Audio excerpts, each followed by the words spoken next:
for Tennessee, and he's contracted through the Department of Mental Health and Substance Abuse. He works in his region as a point of contact in the faith community for establishing recovery programs, providing educational presentations, and facilitating communication and coordination of substance abuse treatment, recovery services, and mental health services to individuals who benefit from referral and linkage to treatment and recovery support services. In his role as overdose prevention specialist, Will provides naloxone training and distribution to individuals at high risk of opiate overdose. Will creates access points for individuals seeking recovery support by staying current with evidence-based practices, treatment, bed availability, and current funding sources. I want to thank Ms. Ann for inviting me to speak to you all tonight. I am familiar with Stephen's ministry. Actually, my mom serves with the group in Lincoln County, Tennessee, where I'm actually born and raised. So, yes, I'm Will Taylor. I carry a lot of different titles, but I think it's important first that I share with you that I'm an individual in long-term recovery. And what that means to me is I've been absent from alcohol and drugs since 10/31/13. Wow. I know it. Who decides to find recovery on Halloween? I was spooked into it. That's the catchline there, right? Unfortunately during that time, especially in the rural part of Tennessee, there wasn't many resources. So I like to say that judicial intervention played a key part in the role in that. I'll reference a little bit of my testimony throughout the presentation, just because my background is clinical counseling. I have a bachelor's degree in psychology. I'm a licensed alcohol and drug counselor. I spent a lot of my time working in the clinical arena before I actually transitioned to contracting with the state. So I think it's important, number one, that identification, right? You all being able to identify not just with the presentation and the information I'm going to give you, but then also with me as the presenter. So I'm naturally a little hyperactive, so I'm going to try to contain myself and stay behind the podium here, but if not, just bear with me. What town is close to Lincoln County? Or Right, great question. You know what? It's not even Tennessee. Huntsville, Alabama Space and Rocket Center. Okay. We're maybe like 20 minutes. Okay. Lincoln County was known for the largest fabric store until 2018 when it actually burned. So, Serves Fabric, though. That's what we were known for. Moore County, Uncle Jack, right? Jack Daniels. That's our neighboring county. But got it. We're right on the Alabama line. Yes, ma'am. Okay. So here's my contact information. I do have some handouts and some cards and things. I welcome any kind of feedback, questions, interest, or just maybe just in general you want to talk about something. As Miss Ann mentioned, with my role as the faith-based community coordinator, Tennessee is in a unique spot, right? And what I mean by that is Tennessee is the first state to have an office of faith-based inside government. That's something, honestly, that I take pride in. But on the other side, ultimately, there's a lot of stigma surrounding that too, right? The whole separation of church and state. So how did we come about this? How did we get to this point to where Tennessee had an office of faith-based? Well, actually, it started in 2013 under the leadership of Governor Haslam, and our now Commissioner of Mental Health and Substance Abuse, Commissioner Marie Williams, was our Deputy Commissioner under our past Commissioner, Doug Barney. And one thing that they realized is that government's not the answer. We were just kind of really seeing some effects of the opiate epidemic. We had just come out of the methamphetamine craze, but we were seeing really a lot of just true mental health. So Commissioner Williams had the idea of we need the faith community. And I think all of us in this room know the importance of having a conception of faith, having your identity in Christ and things. But even from a clinical standpoint, when we teach or when we're working with individuals, we teach what's called the biopsychosocial model. Typically, in those terms, we say social to be politically correct because sometimes in clinical arenas, we can't necessarily say Christ-centered, right, or spiritual component there. But ultimately, that's what that transitions into, is having identity into a Christ-centered concept. So with that, started the faith-based initiative. We started out very small with just 10 individuals that were strategically placed across the state, just because we knew that in all reality, the faith community is not going to be so much accepting of us when we tell them that we're with Tennessee government, right? That's understandable, right? A lot of questions I even have is, well, we would love to partner with you, we would love to work with you, but we don't want you to come and tell us what to teach, preach, things of that nature. Well, ultimately, we don't do that. Ultimately, what we do is we try to create opportunities and really just kind of address the congregation as a whole according to the belief of that setting. 2013, like I said, we started out with 10 individuals. We really got a lot of momentum through that process. Those 10 individuals, we called them Project Lifeline. We're going to talk a little bit more about those in depth here in just a little bit. But the Lifeliners started out as a community, just working inside community levels, not necessarily going inside congregations and places of worship, but just doing community outreach. Through that time, we started inviting the faith community to join us, and then in due process, we started getting invited into the churches and things. So, since then, of course, we've really been able to blossom. Lifeline has expanded to now have 20 Lifeliners that are strategically placed across the state. And then we have 4 dedicated faith-based coordinators where, again, my role, our faith-based coordinators are working specifically with the faith community. So what's the importance of that? Well, in Tennessee, we know that there's over 12,000 faith institutes across the state. Population of Tennessee to date is around 6.8 million. Out of that 6.8 million, 3.7 million identify as belonging to a faith institute. So number one, we see that half of the state, more than half of the state, actually identifies belonging to a faith institute, right? So what we really wanted to do was really work inside the faith community just to get them to commit their numbers. Now, when I say commit their numbers, what exactly do you think that resonates to? So when we break that down, we can see that ultimately that's 823 people of faith per one person lost to suicide or overdose. 823 people of faith. In some of our trainings where we go in more in depth about suicide prevention, or even overdoses, statistically speaking, an individual that dies by suicide has 25 attempts prior. So what that means is that's 25 opportunities for someone to intervene. So when we say commit those numbers, ultimately what we want to do is help educate, create comfortability where individuals inside the congregation, number one, can check on their congregant members, their family and friends, but then also be the church outside of the walls as well. So our goals, we have simple goals there: connect individuals struggling with mental health and substance abuse services to treatment, facilitate an understanding of what treatment and recovery are.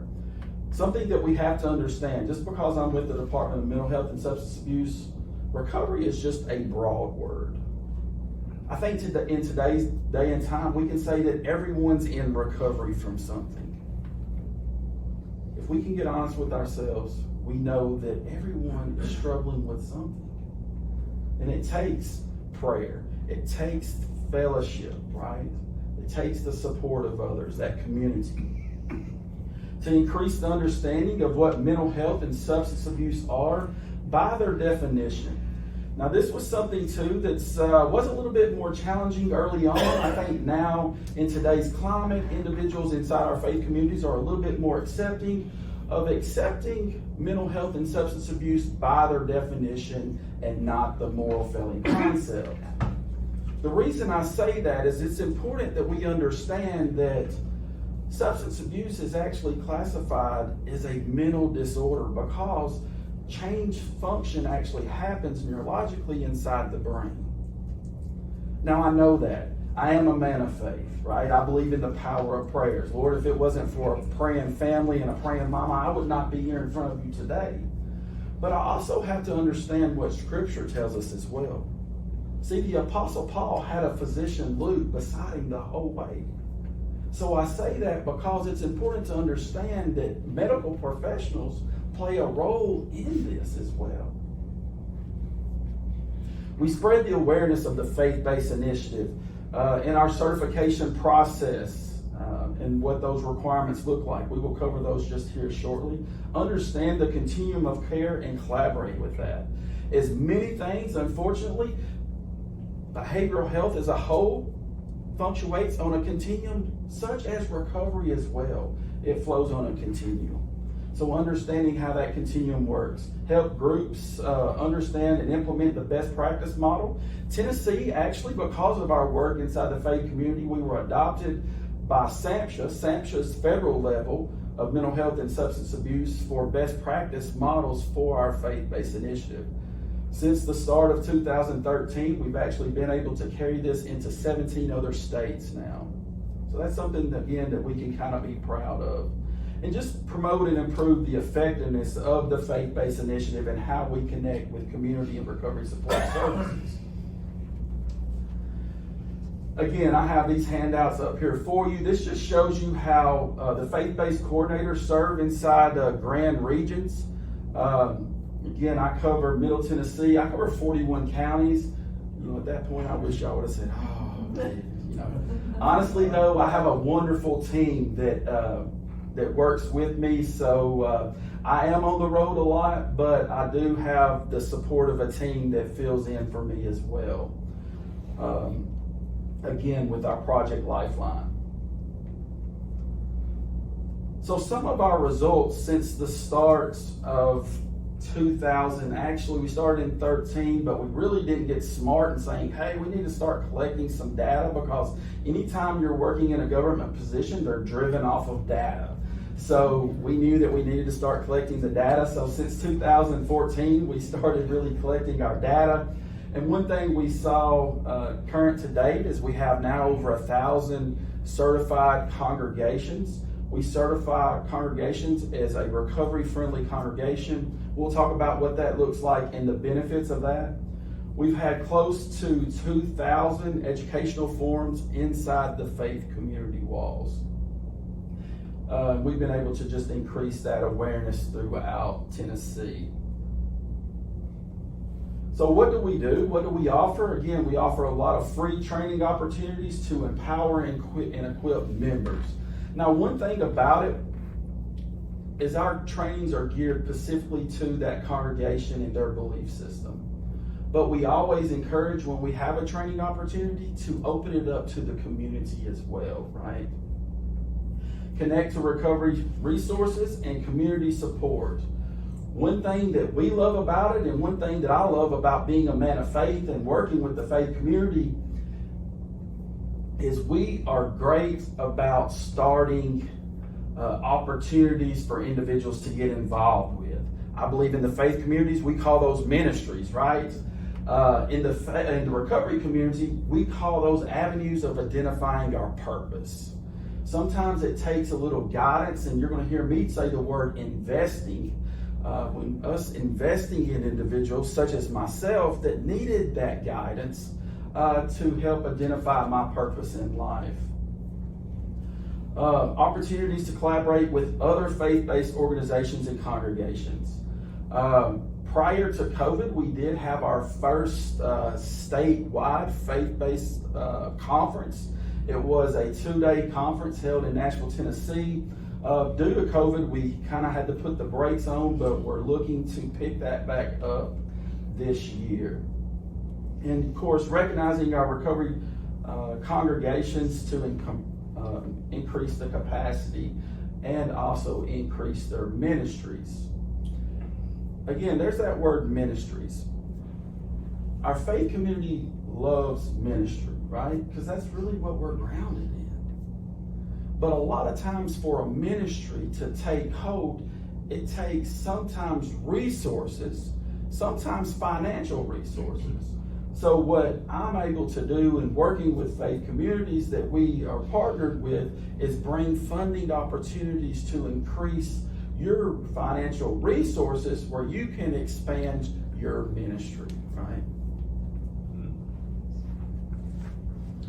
So some of the training opportunities we have, we do town hall and faith forums on just generally what is a Tennessee recovery congregation. We also do academies. We do a mental health academy, a faith and mental health, showing you collaboratively how ultimately we can look in Scripture and identify mental health is actually mentioned a lot throughout Scripture. We do a faith and recovery academy as well, showing about just how Paul talks about in Romans, basically describes addiction to us there. And the things that I do not want to do, right? But the things I don't want to do is what I find myself doing. Ultimately, that's how Paul is talking to us about addiction. I mean, you can talk to individuals that I'm going to say are into the grips of addiction, and ultimately they're wanting a way out. They just don't know how or where. We offer suicide prevention. We offer a couple different classified classes of suicide prevention. The first one is Question, Persuade, Refer, which is QPR. That is a basic 1 to 2 hour just straight intervention class. We compare that similar to like CPR, right? Question, Persuade, Refer teaches individuals how to generally approach someone, ask the question, are you thinking about suicide? And then how to properly refer out. Where Assist, Applied Suicide Intervention Skills, is a more in-depth training, which is actually a 2-day training that actually equips individuals to work hand in hand with someone and help them shift their focus to a safety for now setting.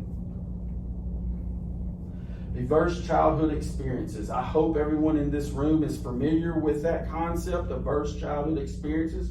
At the state, we like acronyms. We call those ACEs. Basically, that deals with trauma, especially trauma that was prevalent to individuals 18 and under. Now, you may be saying, why is that important? Well, ultimately, our team has the understanding that they may be classified as many things as a gateway drug, but ultimately, trauma is your ultimate gateway drug to long-term substance use. Unfortunately, in today's culture, the prevalence of early trauma, childhood trauma, is at high rates right now. And lastly, science has proven that trauma is actually genetically passed down. So if we're really wanting to get ahead of this epidemic we're facing, really what we have to do is create safe environments where individuals feel comfortable opening up about truly what they're experiencing at home. We do that through a couple different trainings. We actually have a certification training for congregations. It's called Handle with Care. It specifically certifies congregations to be trauma informed. We do a simple training on ACEs. We call that Building Stronger Brains. It really dives into the neurological aspects on how trauma actually alters brain development, especially with our youth and adolescents. We offer 6-hour trainings for adult mental health first aid, youth, and teen. Adult mental health first aid is for just dealing with our adult population. Youth mental health first aid is for individuals working with youth. And teen mental health first aid is a training that equips you simply for working with young adults, but then also terminology that they may be using in today's time to express themselves. What about addiction? Again, addiction is not just solely classified to substance abuse, although we may hear the majority about that through news and media. We talked about the addicted brain and that process of how the brain is actually hijacked and individuals lose function of the frontal lobe. We talk about small group facilitation for congregations, organizations that wish to start facilitating small groups. We do a training on telltale signs of substance use, how we can help identify when substance use may be prevalent in an individual's life. And an addiction that probably most of us don't talk about as much that we know is there inside the church walls is sexual addiction and compulsion. We also train congregations on the navigation piece, how to navigate resources. How to navigate efficient resources, but then also a training on how to build an effective resource list. I think that's vital in today's culture. Naturally, my mom has worked in the medical field for over 40 years. Now, I'm the youngest of four with 3 older sisters. So when we talk about trauma, see that right there is pretty traumatizing. The only male raised with a house full of women. My father walked out of my family when I was 6 years old. So now truly I was the only male in that family. So a lot of my upbringing was placed upon my older siblings. My older sister, of course, was a 9 years age gap, so a lot of it was placed upon her, making sure I was off the bus on time, had my homework, fed, things of that nature, because ultimately mom had to pick up a second job to make sure we had everything that we had what we needed, but she wanted to make sure we had what we wanted, right? I was introduced to alcohol at age 11. Being that annoying little brother at now my older sister's high school graduate, house party while mom was working her second job, sitting there getting on everybody's nerves. So someone at the party had the bright idea, well, we can give him some alcohol. He can become our entertainment, and then he'll kind of doze off and we can go on about our business. See, something happened that night as I developed a connection. Now, when I went through treatment, my clinicians wanted to say it was a connection to the alcohol. I didn't necessarily agree with that because that's not the connection that I remember. See, the connection I remember is now being a part of something.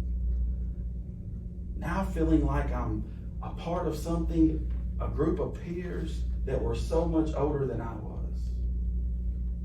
Now for me, I hung on to that feeling, that connection, which ultimately, as I progressed through school, I gained that illusion of popularity and prestige because now, again, there's nothing really in Lincoln County. We call it riding back roads to say. So who can get us alcohol? Well, we'll know somebody that'll buy it for us. Through that process, I also learned the manipulation game. Yeah, I can get you yours, but you're going to have to buy me mine. And of course, one thing progressed to another. Naturally, I stayed in the grips of addiction for a little over 20 years. Now, it's important that we pick up a couple things. I told you my mom had been a medical professional for over 40 years. In and out of incarceration through that 20 years, never really held a so-called legitimate job, but yet my mom surely was wondering, how is he living on his own, doing this thing, surviving? Till ultimately what happened was a coworker had saw that I had been arrested again and said, I noticed Will's name is in the newspaper. See, unfortunately in those small towns, and I'm sure it's pretty much true in today's climate that, the Elk Valley Times is the newspaper there, comes out on Wednesdays, and arresting offenses are either on the front page or the back page. And if you did a survey of that community, even still today, they're going to tell you the first thing they read is the arresting offenses. So this coworker had picked up that I had been arrested again and finally approached my mom and was like, "You think Will has a problem?" "Oh, I don't know. I ain't never really thought about it." See, there was many times that I wouldn't even come home. I did come home to wash clothes or to get something to eat. I would come home with sores all over me, and I would tell some tall tale, and my mom just like, was loving me to death. See, it's important that we understand that the disease of addiction is not a spectator sport. Sooner or later, everyone gets to participate. They may not physically be using, but you will physically pick up the signs and symptoms of one that's using. See, my mom was blinded by that disease of addiction. She was in denial. Yet she was wanting to love me back. It took firm accountability from a coworker that actually took her to a local prevention coalition to get educated on the disease of addiction. Also to get educated on what resources were available. See, my mom, working in the medical field, couldn't tell someone how to get her own son to treatment. So it's important at this point we understand if we choose to be working with individuals, we need to be properly prepared with what resources are available for individuals. We also offer a training of self-care. In this line of work, it's everyday life. It's just draining. So it's important that we are getting plugged in somewhere, right? I mean, we can come and get our cup full, but when you're working in this, I hate to say it, battleground, front row facing the devil is spiritual warfare like no other. So it's important that we are properly equipped on how to implement self-care in our life. Making sure that we're taking care of ourselves. Because if we're not taking care of ourselves, ultimately, we can't be of service to anyone else. Of course, I also serve as a regional overdose prevention, but in today's drug climate, unfortunately, we've heard a lot about opioid overdoses the last 6 years till honestly now where we don't even refer to it as overdoses, we're referring to it as fentanyl poisoning. Naturally, the definition of overdoses is a combination of use or a combination of drug use to a toxic amount overwhelms the body. In today's drug climate, unfortunately, individuals are overdosing with first use. So I do a lot of education around that, education on how to properly respond to that. Also involves a distribution piece of naloxone. Naloxone is the only proven medication to reverse an opioid overdose.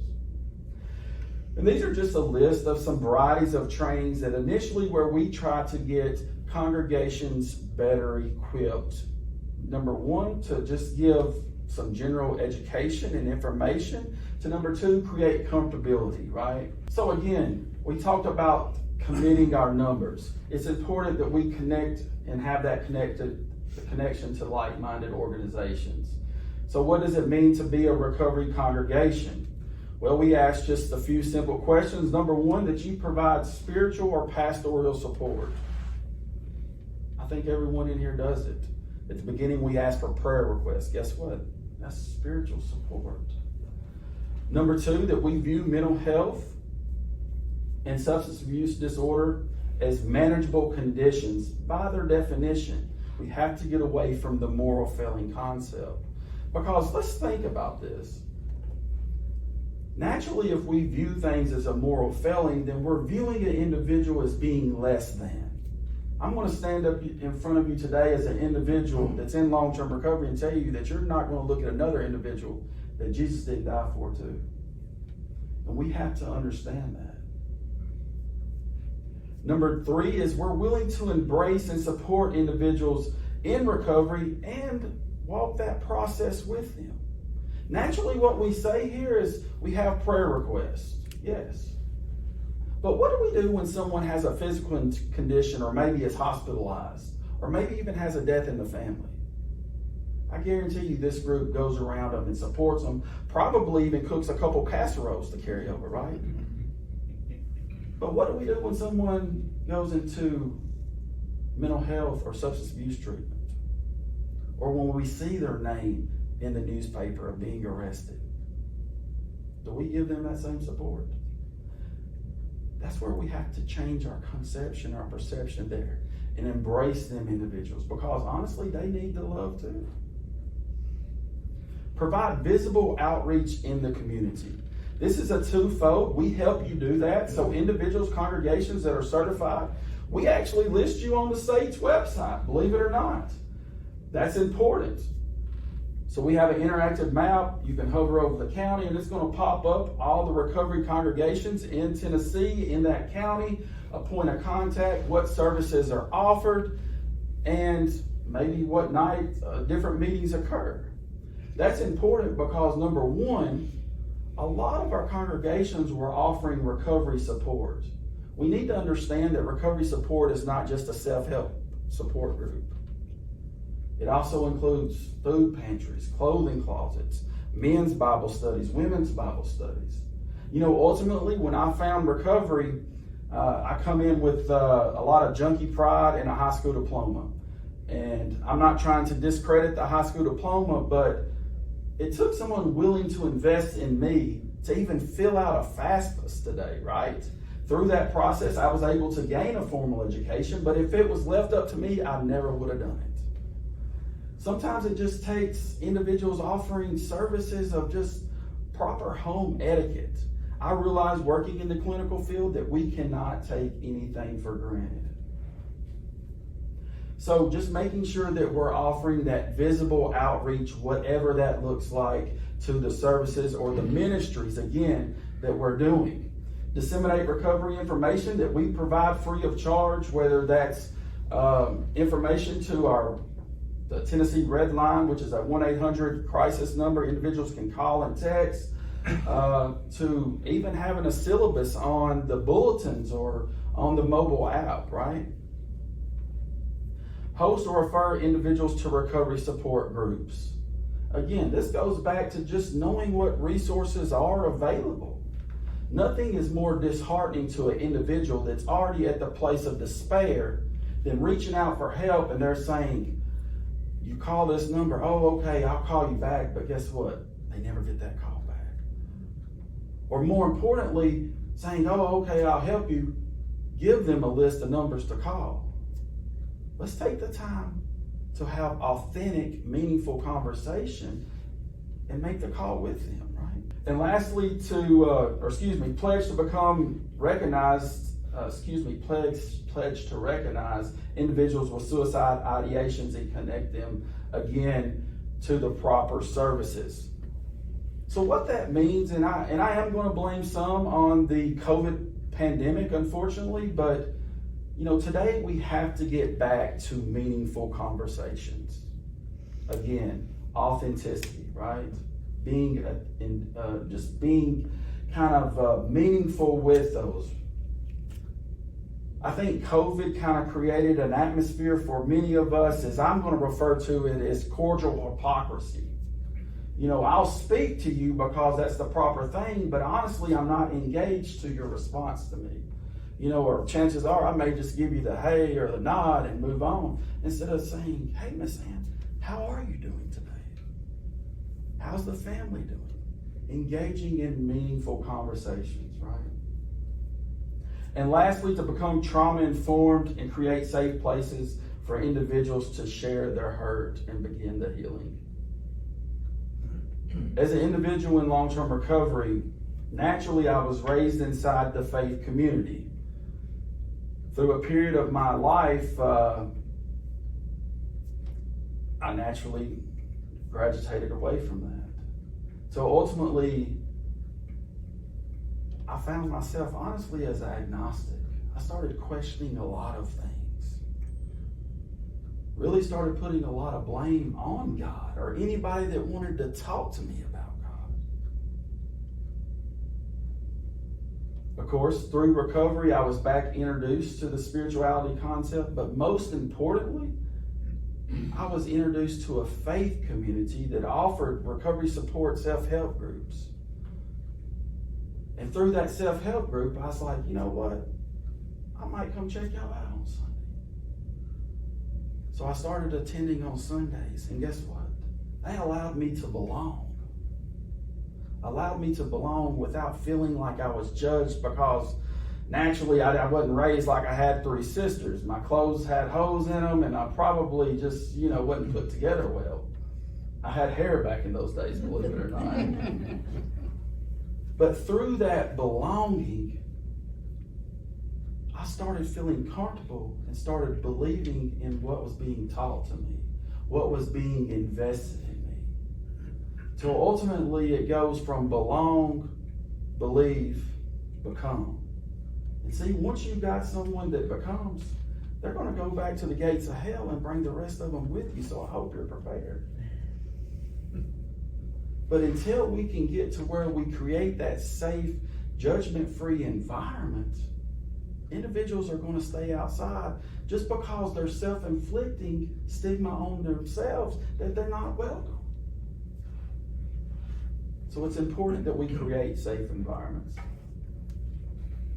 So that is actually the best practice model right there, is those simple things. Congregations, organizations that can agree to those, we certify you as recovery congregations.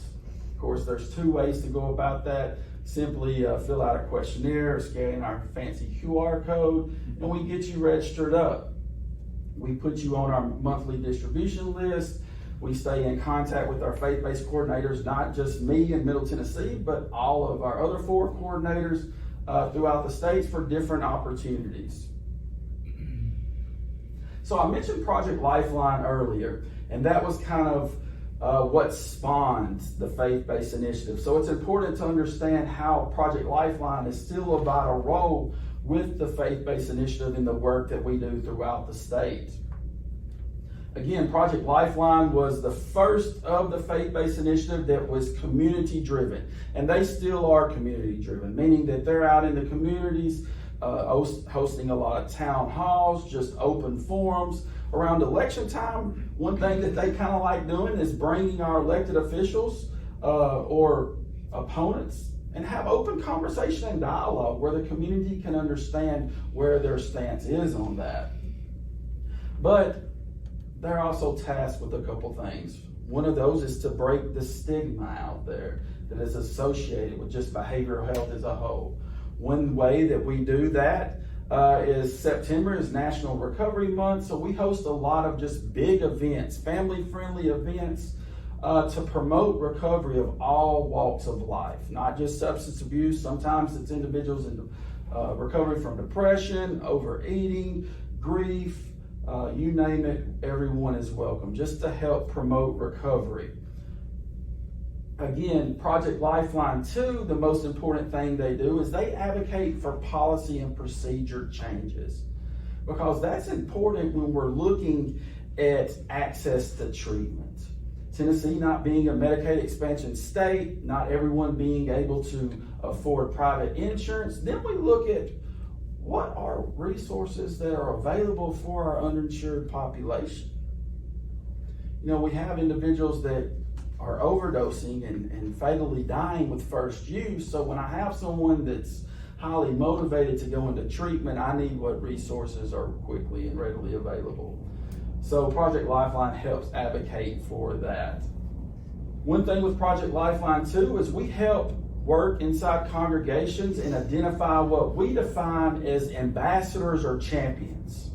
So with the faith-based initiative, one thing that we love to see happen inside the congregations and places of worship is our lead pastors and clergies openly talk about conversations surrounding behavioral health.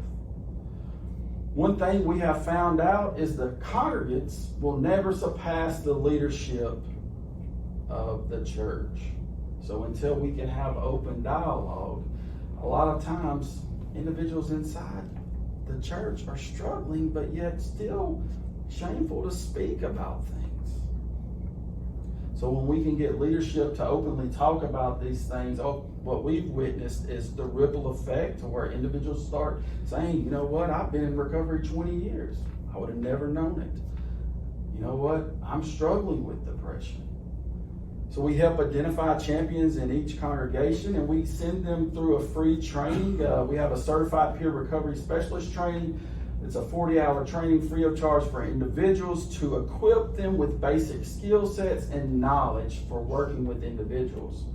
We also have an older adult population certification, a family support certification, and now within the last 2 years we created a young adult certification. Because what's most important when we're working with someone is something I mentioned at the beginning of this training, is identification. If you all can identify to anything I'm saying, then chances are I've lost you and you're not going to remember anything I said tonight. But if we can identify, then something I say will stick with you and you'll go and reflect on it later on this evening.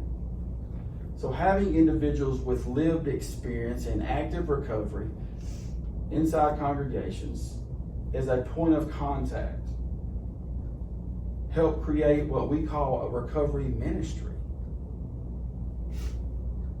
They work closely with Project Lifeline, so when individuals do need treatment referrals, Lifeliners can help connect individuals to whatever recovery support service is needed.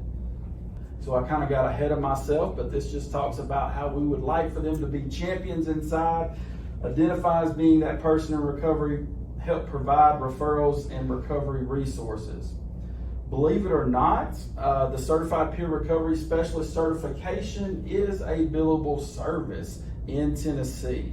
So not just with private insurance, but also Tennessee's TennCare policy or the State Department of Mental Health and Substance Abuse Services. We offer reimbursement funding for those services.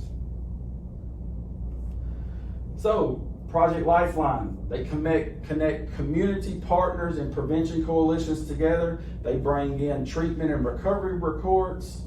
Ms. Ann was sharing with me, some of you all have been participating with Healing House and the ladies there. Addiction recovery programs, that's the program through the state where we can reimburse for billable services for individuals that carry that certification. We also help bring in our other partners, partner departments to say, such as our health department, or also Department of Children's Services. You know, believe it or not, our faith community has really stepped up and filled that gap because we know that our young kiddos kind of pull on those heartstrings, right? But in today's culture with drug use, we know that a lot of grandparents are having to raise children. So I actually work with a sister church just down the road that created a ministry to take temporary guardianship of children where their parents could go into a year-long treatment program and not have to worry about safe sustainability for their children. So it's all, again, meeting congregations where they're at, where they feel God is leading them to fill the gap in the recovery support ministry. Also work with our law enforcement. You know, our law enforcement are out here fighting this front row as well, so making sure that they are supported as well, and we're actually helping and aid along that process. That's kind of a twofold because, yes, they need prayer and support and just making sure that they're implementing self-care. But what we've also seen too as part two is law enforcement has actually reached out to faith communities in different settings saying, hey, I want to kind of recommend this individual attend y'all's meetings, y'all support groups, or even the church service to get plugged in. Other nonprofit organizations such as feeding ministries and things of that nature. And then lastly, even our colleges and universities. Believe it or not, the faith community holds a vital role on our colleges and universities. So this just shows you strategically how our 20 lifeliners are put out there. Again, I have these for your taking. So you may be saying, well, really, why is that important? Well, naturally, I reside in Hendersonville, Tennessee today, again, originally from Lincoln County. So I get a lot of calls from there just because, you know, I go outside of the traditional 12-step anonymity, right? I choose to break my own anonymity because guess what? Society chose to break my anonymity when I was ripping and roaring. So why, when I'm doing something positive, do I want to keep the secret, right? So I openly talk about being an individual in recovery. And by that, I get a lot of just different phone calls and things from individuals saying, hey, I see you talk about recovery. Is there anything you can do? Well, the benefit of having Lifeliners information is Lifeliners are specifically broken down into smaller regions. You can tell by how color coordinated this is, to where they actually go and meet the individual and walk them through that process, whether that's through treatment doors, connecting them to housing support, whatever services they're needed. So some of their numbers since 2014, they've presented over close to 10,000 recovery trainings just in the general population of the community. Something that I like to brag on them about is they've been able to refer right at 26,000 individuals to treatment services. Out of that 26,000, now we know, I told you the population of Tennessee, that 26,000, 99.9% of them come from an indigent, uninsured place. Meaning they don't have the luxury of insurance or calling a treatment center, saying, hey, verify my insurance, come on in. This is working to get grants, getting creative, looking at faith-based programs, what other options are out there. And then lastly, they started 753 new recovery support meetings just across the state. So we were blessed actually in 2021 with the concept of expanding Lifeline, because we actually partnered with one of our state departments, Health and Human Services, to bring on hybrid Lifeline. Because one of the barriers that we were seeing a lot was transportation. So hybrid Lifeliners actually have assistance in their funding to help with transportation. I say that though lightly because, see, here's the thing too that we have to understand with the faith community. Recovery support is just a broad stroke. Our faith community is kind of known for having what I refer to as the white Uber buses that sit out there that maybe run twice a week. So a recovery support service that a congregation could offer is, hey, let's get those mobilized a little bit more. Just throwing that out there. But our hybrid Lifeliners are part of that 20. They are, I just highlight them individually just because they do have assistance from other state departments. So collaboratively, we all work together. Faith-based coordinators recruit and build relationships with congregations to help guide their members and communities to recovery support. Project Lifeline connects people to treatment and recovery support resources, and serves as a single point of contact for recovery congregations seeking to establish supportive meetings and other self-help groups. Hybrid Lifeline serves specific distress locations of the state and work to increase the awareness, coordinate between community services and individuals of treatment and recovery services. But all of us work collaboratively together in meeting individuals where they're at, meeting congregations where they're at, because that's the vital piece that makes us so effectively, is meeting individuals where they're at. Today in today's climate of Tennessee, having individuals in voluntary committed to whether it's mental health treatment or even substance abuse treatment is honestly becoming unheard of. So I say that because treatment in Tennessee has to become on a voluntary basis of that individual. They have to have that desire, that willingness to go forward. So when we have someone with lived experience working with that individual to help identify, then help create a treatment plan that is applicable to that individual, we can have successful outcomes. So what is Lifeline doing? Again, we talked about town halls are working with judicial systems to actually offer diversions from sentencing. They're working with us inside the faith community. We talked about their recovery fest of just celebrating National Recovery Month, health fairs, sharing resources, bringing together all resources that are not just in the county, but then statewide. This is something that I kind of get on a soapbox about because so many times I get calls at night from a panic or distressed mom. And see what it is now she's grasping at resources from a reactive standpoint instead of being proactive with resources that are available. And just public speaking, because our whole team, one of the main requirements, believe it or not, is that you have to be an individual in long-term recovery, either from substance abuse or mental health. So this is just some of their slides of what they were doing last year at some of the events. If If you've never attended anything like this, I suggest you do it because you'll really get a different perception and understanding of individuals in recovery.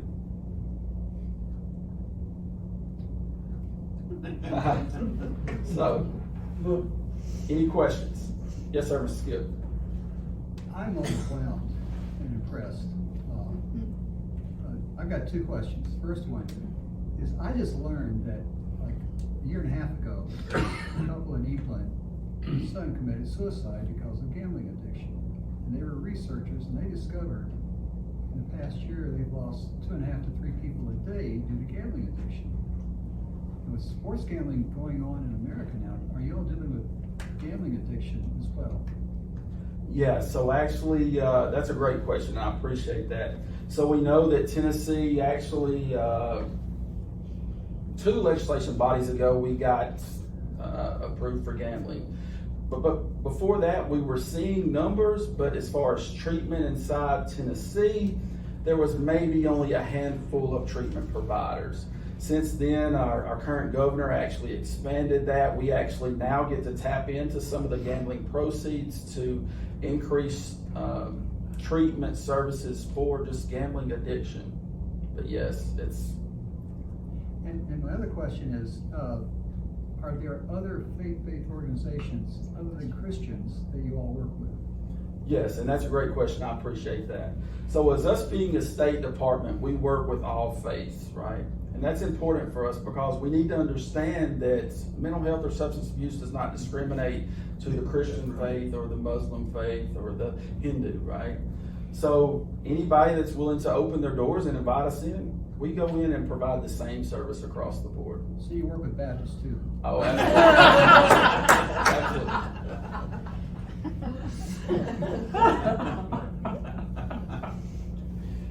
Great question, though. Yes, sir.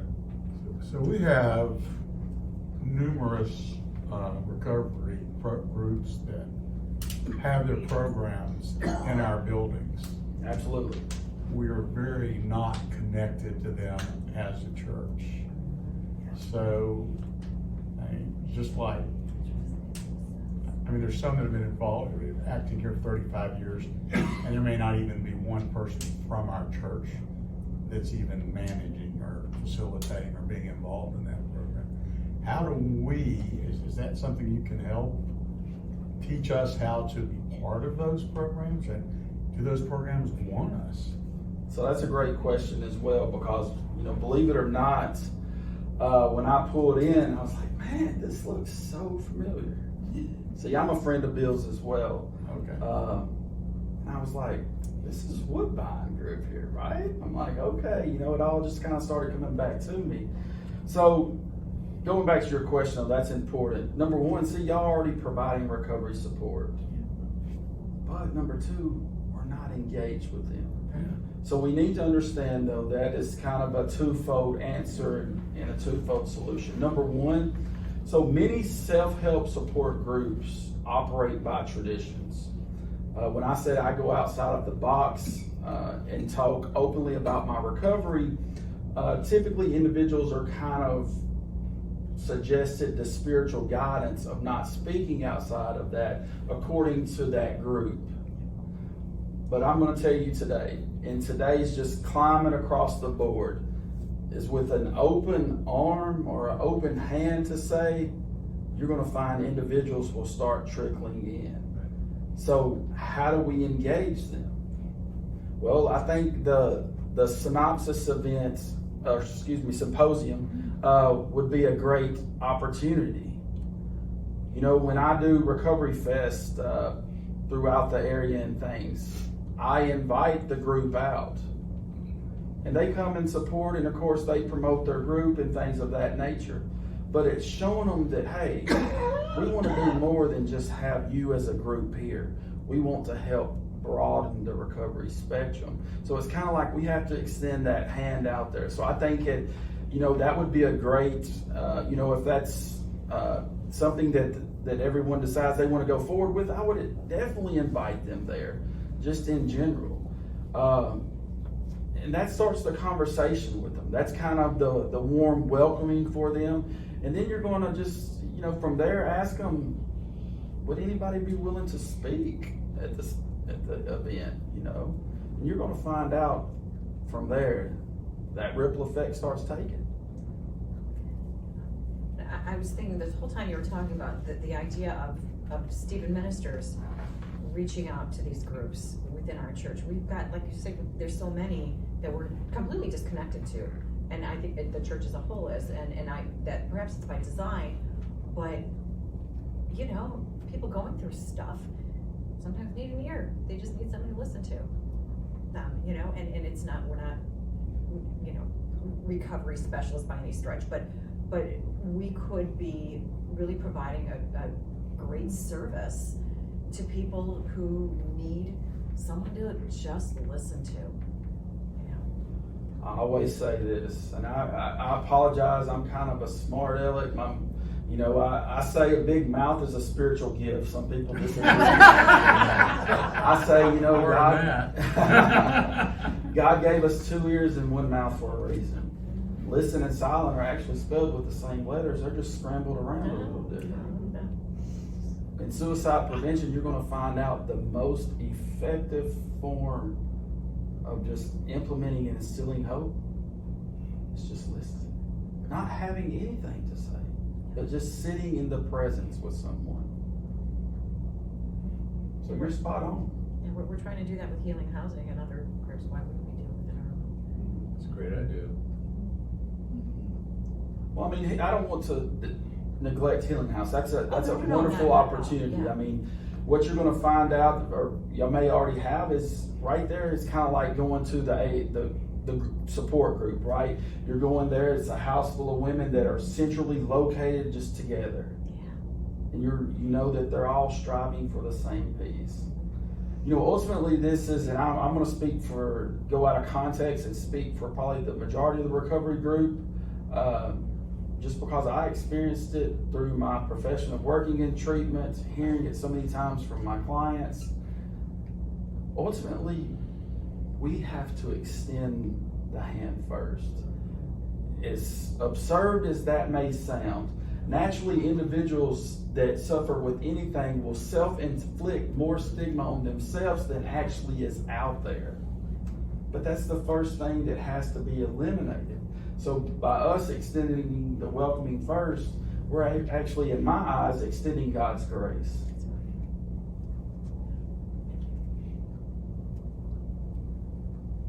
Anyone else? Thank you. I thank y'all for this opportunity.